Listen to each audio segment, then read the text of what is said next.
Mudhi, asanteni sana. Huyu naye anaitwa Kennedy, ndiye member wa East Africa Legislative Assembly, na mke wake huyu Mama Pauline. Huyu tayari amemzaa Mama Pauline. Tuwapigie makofi. Mairu Akamami ako mahali yake sijui. Ako pale. Mairu naye nadhani jinsi. Mairu kuja.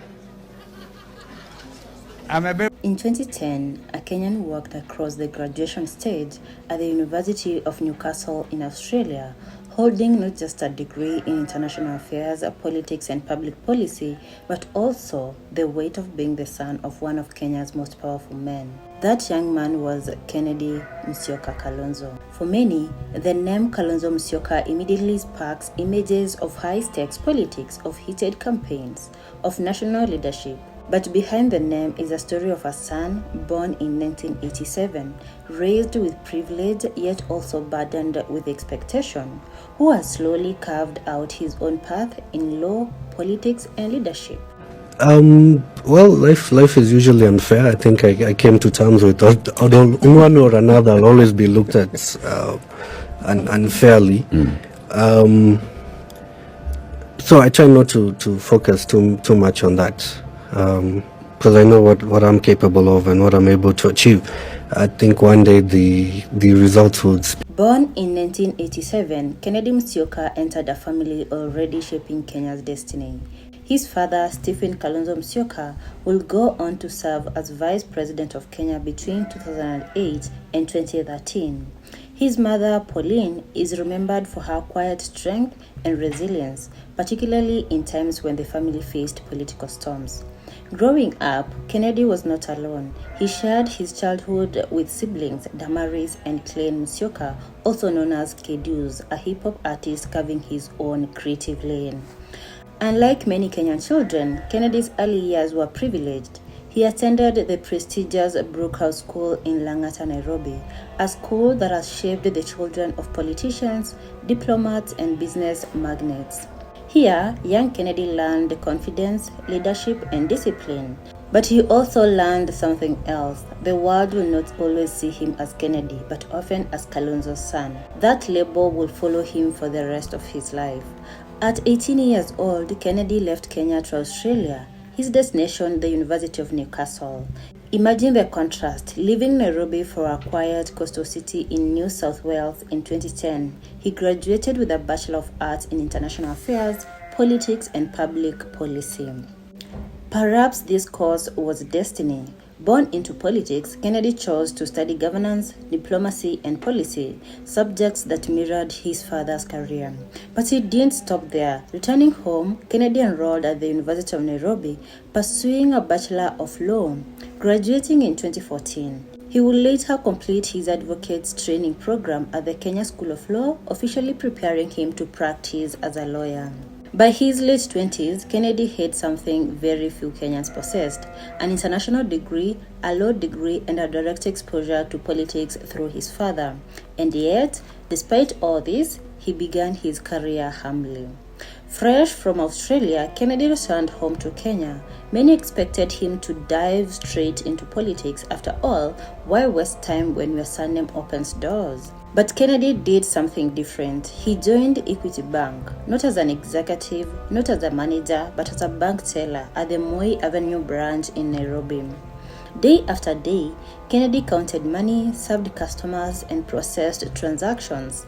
He later moved into the bank's legal department, balancing work with his law studies at the University of Nairobi.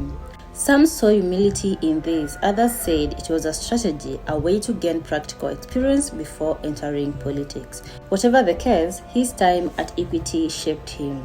He understood ordinary Kenyans better. He understood systems, structures, and the discipline of hard work.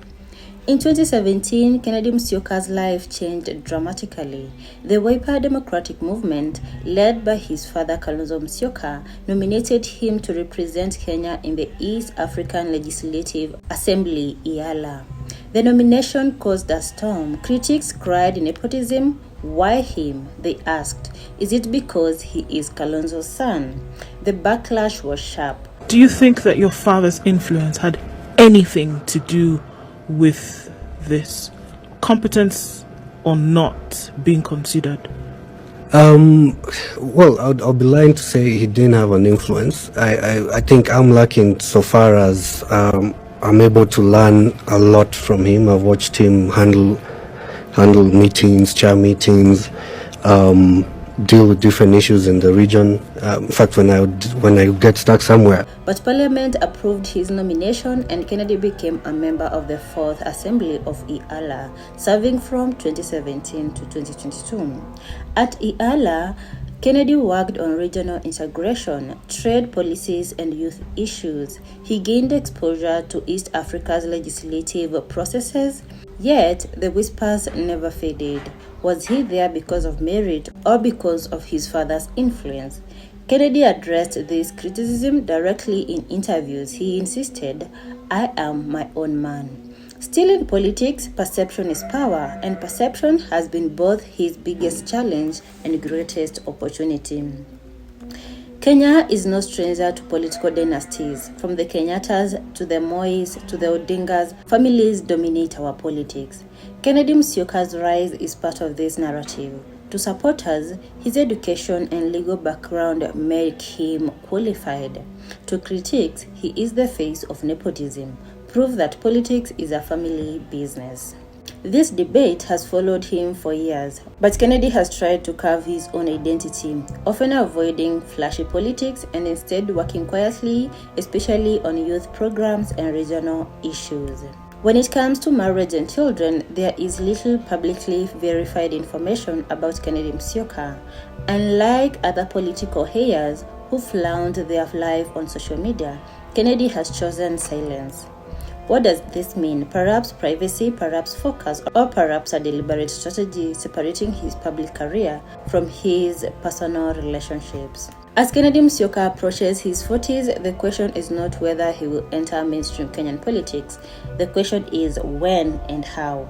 With his father aging and still active in national politics, many wonder, will Kennedy inherit the Wiper mantle? Will he contest for a parliamentary seat or even aim for governorship, senator, or beyond? He has the credentials, international education, a law degree, legislative experience. He has the name Musyoka, a household brand in Kenyan politics, but he also has challenges, perception, criticism, and the need to prove that he is more than his father's son. For now, Kennedy Musyoka Kalonzo remains a fascinating figure, a man of privilege and pressure, a lawyer, a politician, and a son of a statesman. His story is still being rewritten. And as Kenyans, we watch closely wondering, will Kennedy Musyoka step out of the shadow and into the limelight?